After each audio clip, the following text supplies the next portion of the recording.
Hi hello ನಮಸ್ಕಾರ, welcome back to Sakshi kitchens and vlogs. ಇದು ಭಾನುವಾರದ ವ್ಲಾಗ್ ಆಗಿರುತ್ತೆ. ಹಾಗೆ ಇವತ್ತಿನ ವ್ಲಾಗಲ್ಲಿ ಒಳ್ಳೆ ಈವ್ನಿಂಗ್ ಸ್ನ್ಯಾಕ್ಸು, ಹಾಗೆ ಎಲ್ಲರೂ ಇಷ್ಟಪಡುವಂತಹ ಹುಣಸೆ ಹಣ್ಣಿನ ಚಿಗಳಿ ಮಾಡೋದನ್ನ ತೋರಿಸ್ತಾ ಇದ್ದೀನಿ. ಹಾಗಾಗಿ ವಿಡಿಯೋನ ಎಲ್ಲೂ ಸ್ಕಿಪ್ ಮಾಡ್ದೇ ಪೂರ್ತಿಯಾಗಿ ನೋಡಿ.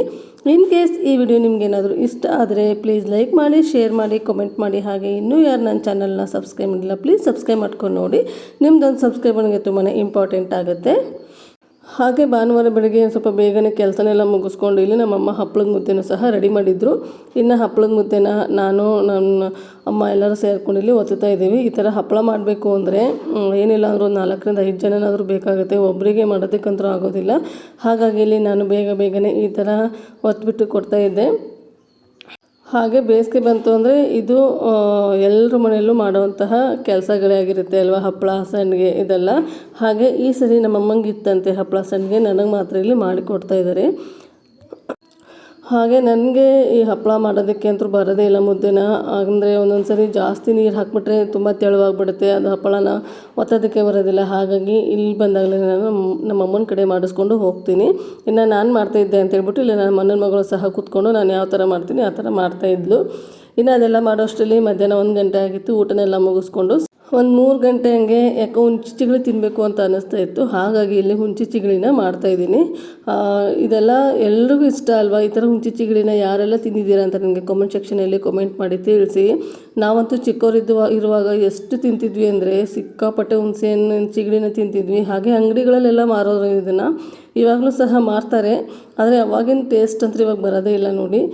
ಹಾಗಾಗಿ ನಾನು ಮನೇಲೇನೇ ಮಾಡ್ಕೊಂಡ್ರೆ ಆಯಿತು ಅಂತ ಇಲ್ಲಿ ಮಾಡ್ತಾಯಿದ್ದೀನಿ. ಫಸ್ಟಿಗೆ ಜೀರಿಗೆನ ಈ ಥರ ಕುಟ್ಕೊಂಡ್ಬಿಡಬೇಕು, ಅಂದರೆ ಹುಣಸೆಹಣ್ಣಿನ ಜೊತೆ ಹಾಕ್ಬಿಟ್ರೆ ಜೀರಿಗೆ ಬೇಗನೆ ಸಣ್ಣ ಆಗೋದಿಲ್ಲ. ಹಾಗಾಗಿ ಈ ಥರ ಕುಟ್ಕೊತಾ ಇದ್ದೀನಿ. ಅದಾದ ನಂತರ ಅದಕ್ಕೆ ಕೊತ್ತಂಬರಿ ಸೊಪ್ಪು, ಹಾಗೆ 1-2 ಕಡ್ಡಿ ಕರಿಬೇವು, 1 ಗೆಡ್ಡೆ ಬೆಳ್ಳುಳ್ಳಿನ ಸೇರಿಸ್ಕೊತಾ ಇದ್ದೀನಿ.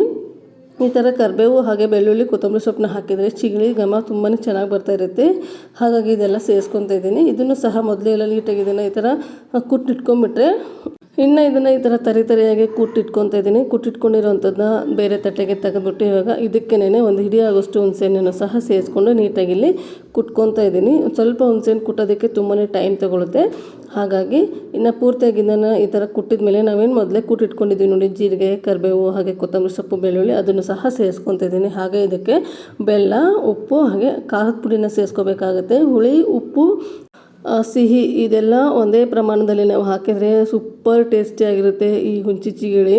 ಹಾಗೆ ಇದೆಲ್ಲ ಮಾಡೋ ಅಷ್ಟರಲ್ಲೇ ಒಂದು 15 ನಿಮಿಷನಾದರೂ ಆಗೋಯ್ತು. ಇನ್ನು ಇಲ್ಲಿ ನೋಡ್ತಾ ಇರ್ಬೋದು ನೀವು ಮಕ್ಕಳೆಲ್ಲ ಯಾವ ಥರ ಕೂತ್ಕೊಂಡಿದ್ದಾರೆ ಅಂತ ಹೇಳಿ. ಇದನ್ನು ಮಾಡ್ತೀನಿ ಅಂದಿದ್ದಷ್ಟೇ ಎಲ್ಲ ಮಕ್ಕಳು ಬಂದು ಇಲ್ಲಿ ಕೂತ್ಕೊಂಡಿದ್ರು. ಇನ್ನು ಎಲ್ರಿಗೂ ಇಲ್ಲಿ ಈ ಥರ ಒಂದು ಕಡ್ಡಿಗೆ ನಾವು ಮಾಡಿರೋಂತಹ ಚಿಗಳಿನ ಹಾಕಿ ಕೊಡ್ತಾಯಿದ್ದೀನಿ. ನಾವೆಲ್ಲ ಇದೇ ಥರನೇ ಮೊದಲೆಲ್ಲ ನಮ್ಮ ಕಡೆ ಎಲ್ಲ ದಂಟು ಬರೋದು, ದಂಟಿಗೆ ಈ ಥರ ಹಾಕ್ಕೊಂಡು ತಿಂತಿದ್ವಿ, ಇಲ್ಲಾಂದರೆ ಸ್ಪೂನಿಗೆ ಸೇರಿಸ್ಕೊಂಡು ತಿಂತಿದ್ವಿ. ಸಖತ್ ಟೇಸ್ಟಿಯಾಗಿರುತ್ತೆ. ನನಗಂತೂ ನನ್ನ ಚೈಲ್ಡ್ಹುಡ್ಡೇ ನೆನಪಾಗುತ್ತೆ ಈ ಥರ ಎಲ್ಲ ಮಾಡಿಕೊಟ್ಟಾಗ. ಹಾಗೆ ನಾವೆಲ್ಲ ಹೆಂಗೆ ಮಾಡೋರು ಅಂದರೆ ಸ್ಕೂಲಿಗೆ ಹೋಗೋಂತಹ ಟೈಮಲ್ಲಿ ಈ ಥರ ಒಬ್ಬರ ಮನೆಯಲ್ಲಿ ಹುಣಸೆಹಣ್ಣು ತೊಗೊಂಬರೋದು, ಒಬ್ಬರ ಮನೆಯಲ್ಲಿ ಉಪ್ಪು, ಹಾಗೆ ಒಬ್ಬರ ಮನೆಯಲ್ಲಿ ಬೆಲ್ಲ, ಈ ಥರ ತೊಗೊಂಡ್ಬಂದು ಒಂದು 4-5 ಜನ ಸೇರಿಕೊಂಡು ಹುಣಸೆ ಚಿಗಳಿನ ಮಾಡಿಕೊಂಡು ತಿಂತಿದ್ವಿ. ಸೂಪರ್ ಟೇಸ್ಟಿಯಾಗಿರ್ತಿತ್ತು. ಆವಾಗಿನ ಲೈಫ್ ಇವಾಗ ಎಂಜಾಯ್ ಮಾಡೋದಕ್ಕೆ ಆಗೋದೇ ಇಲ್ಲ ಅಲ್ವಾ. ಹಾಗಾಗಿ ಇನ್ನು ಇಲ್ಲಿ ಲಾಸ್ಟಲ್ಲಿ ಒಂದು ಸ್ವಲ್ಪ ನನಗೆ ಎಂಡಿಂಗ್ ವಿಡಿಯೋಗೆ ಬಿಡ್ರಿ ಅಂತ ಅಂದಮೇಲೆ ಒಂಚೂರು ಬಿಟ್ಟಿದ್ದಾರೆ ನೋಡಿ. ಸಖತ್ ಟೇಸ್ಟಿಯಾಗಿರುವಂತಹ ಹುಂಚಿ ಚಿಗಳಿ ರೆಡಿ ಆಗೋಯಿತು. ಇದು ನೋಡ್ತಾ ಇದ್ದರೆ ಎಲ್ರಿಗೂ ಬಾಯಲ್ಲಿ ನೀರು ಬರ್ತಾಯಿದೆ ಅಂತ ಅಂದ್ಕೊತೀನಿ. ಯಾರಿಗೆಲ್ಲ ಈ ಥರ ಚಿಗಳಿ ಇಷ್ಟ ಹಾಗೆ ಯಾರೆಲ್ಲ ಈ ಥರ ಚಿಗಳಿನ ತಿಂದಿದ್ದೀರಾ ಅಂತ ನನಗೆ ಕಮೆಂಟ್ ಸೆಕ್ಷನಲ್ಲಿ ಕಮೆಂಟ್ ಮಾಡಿ ತಿಳಿಸಿ. ಹಾಗೆ ನೀವು ಯಾವ ಥರ ಈ ಚಿಗಳಿನ ಮಾಡ್ತೀರಾ ಅನ್ನೋದನ್ನು ಸಹ ನನಗೆ ಕಮೆಂಟ್ ಸೆಕ್ಷನಲ್ಲಿ ಕಮೆಂಟ್ ಮಾಡಿ ತಿಳಿಸಿ. ಇನ್ನು ಇಲ್ಲಿ ಚಿಗಳಿನೆಲ್ಲ ತಿಂದು ಮಿಕ್ಕೊಂಡಿರೋಂತಹ ಕೆಲಸನೂ ಸಹ ಮುಗಿಸ್ಕೊಂಡಿದ್ದಾಯಿತು. ಹಾಗೆ ಇನ್ನು ಸಂಜೆ ಟೈಮಲ್ಲಿ ಏನಾದರೂ ಸ್ನ್ಯಾಕ್ಸ್ ಮಾಡೋಣ ಅಂತ ಅಂದ್ಕೊಂಡು ಇಲ್ಲಿ ಸ್ನ್ಯಾಕ್ಸಿಗೆ ರೆಡಿ ಮಾಡ್ತಾಯಿದ್ದೀನಿ. ಹಾಗೆ ಇವಾಗ ಒಂದು 3 ದಿನದಿಂದ ಒಂದು ಸ್ವಲ್ಪ ಮೋಡ ಥರ ಆಗ್ತಾಯಿದೆ. ಇಲ್ಲಿ ಒಂಥರ ವಾತಾವರಣನೇ ಚೆನ್ನಾಗಿದೆ ಅಂತ ಹೇಳ್ಬಿಟ್ಟು ಇವತ್ತು ಸ್ನ್ಯಾಕ್ಸ್ ಮಾಡಿದರೆ ಆಯಿತು ಅಂತ ಸ್ನ್ಯಾಕ್ಸಿಗೆ ರೆಡಿ ಮಾಡ್ಕೊತಾ ಇದ್ದೀನಿ.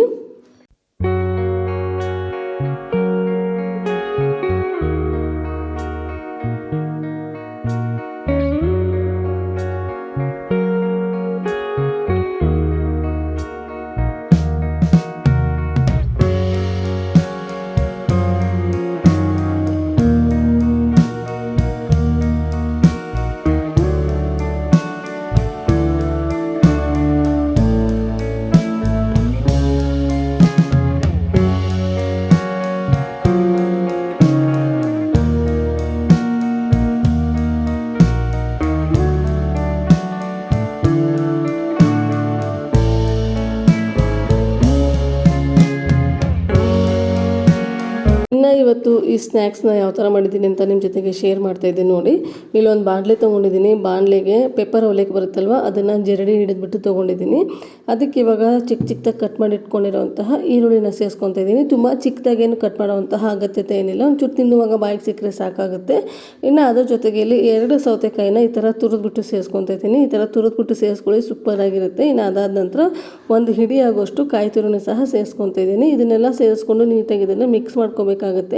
ನಮಗೆ ಈ ಅವಲಕ್ಕಿಯಲ್ಲಿ ರುಚಿ ಕೊಡೋದೇ ಈ ಥರ ನಾವು ಮೇಲ್ಗಡೆ ಕಾಯಿ ತುರಿ ಹಾಗೆ ಸೌತೆಕಾಯಿ ಈರುಳ್ಳಿ ಹಾಕ್ತೀವಲ್ವ, ಸೂಪರ್ ಟೇಸ್ಟಿಯಾಗಿ ಬರ್ತಾ ಇರುತ್ತೆ ಇದು.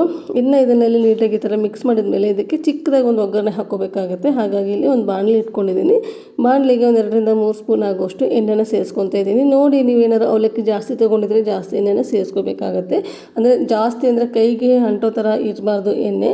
ಹಾಗಾಗಿ ಇನ್ನು ಇದಕ್ಕೆ 1-2 ಸ್ಪೂನ್ ಆಗುವಷ್ಟು ಶೇಂಗಾನ ಸೇರಿಸ್ಕೊತಾ ಇದ್ದೀನಿ. ನಿಮಗೆ ಬೇಕಾದರೆ ಇಲ್ಲಿ ಉದ್ದಿನಬೇಳೆ ಕಡಲೆಬೇಳೆನೂ ಸಹ ಸೇರಿಸ್ಕೋಬೋದು.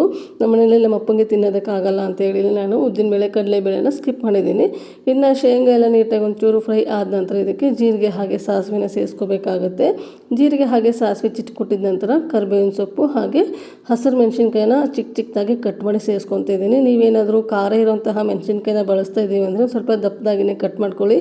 ಯಾಕೆಂದರೆ ಮಕ್ಕಳೆಲ್ಲ ತಿಂತಾ ಇರ್ತಾರೆ ನೋಡಿ, ಅವರಿಗೆ ಎತ್ತಿಕ್ಕದಕ್ಕೆ ಸರಿ ಹೋಗುತ್ತೆ. ಈ ಮೆಣಸಿನ್ಕಾಯಿ ಖಾರ ಇರಲಿಲ್ಲ, ಹಾಗಾಗಿ ನಾನು ಚಿಕ್ಕದಾಗಿನೇ ಕಟ್ ಮಾಡ್ಕೊಂಡಿದ್ದೀನಿ. ಇನ್ನು ಅದೆಲ್ಲ ಹಾಕ್ಕೊಂಡು ನೀಟಾಗಿ ಫ್ರೈ ಮಾಡ್ಕೋಬೇಕಾಗುತ್ತೆ. ಹಾಗೆ ಅದ್ರ ಜೊತೆಗೆ ರುಚಿಗೆ ತಕ್ಕಷ್ಟು ಉಪ್ಪು, 1/4 ಟೀ ಸ್ಪೂನ್ ಆಗುವಷ್ಟು ಅರಿಶಿನ ಪುಡಿನ ಸೇರಿಸ್ಕೊತಾ ಇದ್ದೀನಿ.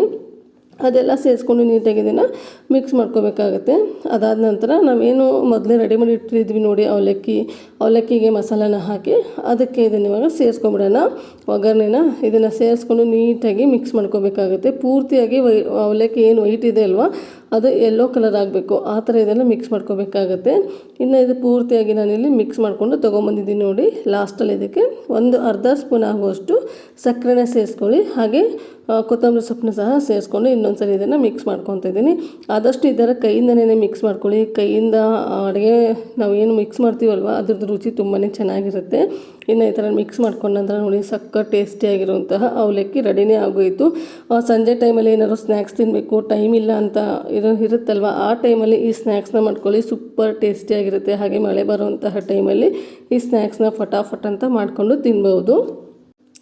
ಇನ್ನು ನೀವು ಇದ್ರ ಜೊತೆಗೆ ಮೇಲುಗಡೆ ಸೇವು ಸಹ ಹಾಕ್ಕೋಬೋದು. ಇಲ್ಲ ಏನಾದರೂ ಬಜ್ಜಿ ಮಿರ್ಚಿ ಏನಾದರೂ ಇದ್ದರೆ ಅದನ್ನು ಸಹ ಸೈಡ್ ಡಿಶ್ ಆಗು ತಿನ್ಬೋದು. ನಾನು ಅದೇನೂ ಮಾಡಿರಲಿಲ್ಲ ಇವತ್ತು, ಹಾಗಾಗಿ ಹಾಗೆಯೇ ಸರ್ವ್ ಮಾಡ್ಕೊಂಡಿದ್ದೀನಿ. ನೋಡ್ತಾ ಇರ್ಬೋದು ನೀವು ಸರ್ವಿಂಗ್ ಪ್ಲೇಟಲ್ಲಿ ಸರ್ವ್ ಮಾಡಿದಾಗೂ ಯಾವ ಥರ ಕಾಣ್ತಾ ಇದೆ ಅಂತ ಹೇಳ್ಬಿಟ್ಟು. ಇನ್ನು ಹಾಗೆ ಮಕ್ಕಳಿಗೆ ನನಗೂ ಎಲ್ಲ ಇಲ್ಲಿ ಸರ್ವ್ ಮಾಡ್ತಾಯಿದ್ದೀನಿ.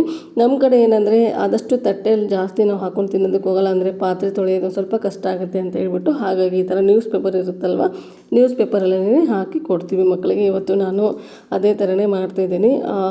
ಅದರದ್ದು ಇಂಕದ ಕೆಮಿಕಲ್ ಇರುತ್ತೆ ಅಂತ ಗೊತ್ತು, ಆದರೂ ನಾವಿಲ್ಲಿ ಹಾಕ್ಕೊಡ್ತೀವಿ. ಆವಾಗಿನ ಕಾಲದಲ್ಲೆಲ್ಲ ಇದೇ ಥರ ಮಾಡ್ತಿದ್ರಲ್ವ, ನಮ್ಮಮ್ಮ ಅದೇ ಹೇಳ್ತಾರೆ, ನಾವೆಲ್ಲ ತಿಂದ್ಬಿಟ್ಟು ಬೆಳೆದಿದ್ದೀವಲ್ವ, ನಮಗೇನಾದರೂ ಆಗಿದೆಯಾ ಅಂತ ಹೇಳ್ಬಿಟ್ಟು ಕೇಳ್ತಾ ಇರ್ತಾರೆ. ಇನ್ನೇನು ಮಾಡೋದು, ಅಪರೂಪಕ್ಕಲ್ವಾ ಅಂತ ಹೇಳ್ಬಿಟ್ಟು ನಾನು ಸಹ ಇಲ್ಲಿ ಅದೇ ಥರ ಹಾಕಿ ಕೊಡ್ತಾಯಿದ್ದೀನಿ. ಇನ್ನು ಇಲ್ಲಿ ಸ್ನ್ಯಾಕ್ಸ್ ಎಲ್ಲ ತಿಂದಾದಮೇಲೆ ಮನೇಲಿ ಅಡುಗೆನೂ ಸಹ ಇತ್ತು, ಏನೂ ಮಾಡೋ ಹಾಗಿರಲಿಲ್ಲ. ಹಾಗಾಗಿ ಇಲ್ಲಿ ನನ್ನ ಗ್ಯಾಂಗ್ ಜೊತೆಗೆ ಇಲ್ಲಿ ಚೌಕಾಬಾರನ ಆಡ್ತಾಯಿದ್ದೀನಿ. ಯಾವ ಥರ ಅಂದರೆ, ನಾವು ಇಲ್ಲಿ ಚೌಕಾಬಾರ ಆಡ್ತಾಯಿದ್ರೆ ನಮ್ಮ ಸುತ್ತಲೂ ನಮಗೆ ಎನ್ಕರೇಜ್ ಮಾಡೋದಕ್ಕೆ ಅಂತ ಕೂತ್ಕೊಂಡ್ಬಿಟ್ಟಿರ್ತಾರೆ ನಮ್ಮಮ್ಮ. ಹಾಗೆ ಏರಿಯಾದಲ್ಲಿರ್ತಾರೆ ಅಲ್ವಾ, ಅವರೆಲ್ಲ ಬಂದು ಕೂತ್ಕೊಂಡಿರ್ತಾರೆ. ಅವ್ರನ್ನ ಸೋಲಿಸು ಇವ್ರನ್ನ ಸೋಲಿಸು ಒಂಥರ ಕ್ರಿಕೆಟ್ ಮ್ಯಾಚ್ ನೋಡೋದಕ್ಕೆ ಯಾವ ಥರ ಕೂತಿರ್ತಾರೆ ನೋಡಿ, ಆ ಥರ ಇಲ್ಲಿ ಕೂತಿರ್ತಾರೆ. ನಾವು ಚೌಕಾಬಾರ ಆಡುವಾಗ ಒಂಥರ ತುಂಬ ಎಂಜಾಯ್ಮೆಂಟ್ ಅಂತಲೇ ಅನ್ನಿಸ್ಬೋದು ಈ ಚೌಕಾಬಾರ ಆಡುವಾಗ ನಾವೆಲ್ಲ. ಇನ್ನು ಇವತ್ತಿನ ವ್ಲಾಗ್ನ ಇಲ್ಲಿಗೆ ಎಂಡ್ ಮಾಡ್ತಾಯಿದ್ದೀನಿ. ನಾನು ಮಾಡಿರುವಂತಹ ವ್ಲಾಗು, ನಾನು ಮಾಡಿರುವಂತಹ ರೆಸಿಪಿ ನಿಮಗೇನಾದರೂ ಇಷ್ಟ ಆದರೆ ಪ್ಲೀಸ್ ಲೈಕ್ ಮಾಡಿ, ಶೇರ್ ಮಾಡಿ, ಕಮೆಂಟ್ ಮಾಡಿ. ಹಾಗೆ ಇನ್ನೂ ಯಾರು ನನ್ನ ಚಾನಲ್ನ ಸಬ್ಸ್ಕ್ರೈಬ್ ಮಾಡಿಲ್ಲ, ಪ್ಲೀಸ್ ಸಬ್ಸ್ಕ್ರೈಬ್ ಮಾಡ್ಕೊಂಡು ನೋಡಿ. ನಿಮ್ದೊಂದು ಸಬ್ಸ್ಕ್ರೈಬ್ ನನಗೆ ತುಂಬಾ ಇಂಪಾರ್ಟೆಂಟ್ ಆಗುತ್ತೆ. ಹಾಗೆ ನಿಮ್ಮ ಫ್ಯಾಮಿಲಿ ಆ್ಯಂಡ್ ಫ್ರೆಂಡ್ಸಿಗೂ ಸಹ ಈ ವಿಡಿಯೋನ ಶೇರ್ ಮಾಡಿ. Thank you.